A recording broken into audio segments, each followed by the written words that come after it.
What's clicking, Bricksters? Oh, that was so cringy. Why? Why would you do that? We're gonna be building part 4 of the arcade air hockey table. So let's start by breaking it into sections.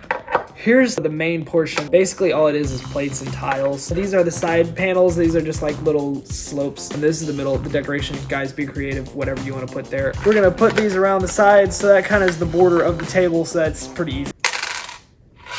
These pieces are next. You're gonna put these on the top just like this. And now you put the table like that. The next part is this bad boy. This is, you know, the thing that goes over the top and then has the lights and the score. Basically what I did here was you're gonna put one underneath the blue arches and one over the top, and then you put the scoreboard. And to make it centered, you see these 2 dots, you're gonna put those in these holes. And one's gonna be higher than the other, but no one will notice if you just put it like so.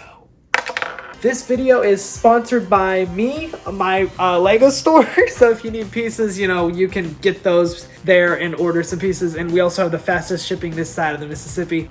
When I order from Bricklink or whatever, it costs me double what I paid for the pieces. If you want to not get ripped off like that, come visit my store. Check out Brandon's Brick Lot. Link in the description below. All right, so we got that sales pitch out. We're gonna put these pieces together now. And also I have these pieces. These are the little, the bottle nipples, I call them. Probably shouldn't, but I do. And you put this over the top. And that looks superb, my love. They know it was so lovely. Yeah. Thank you so much for watching. It really means a lot to me if you stayed to the end of the video. Make sure you check out the arcade playlist, and I will see you in the next video.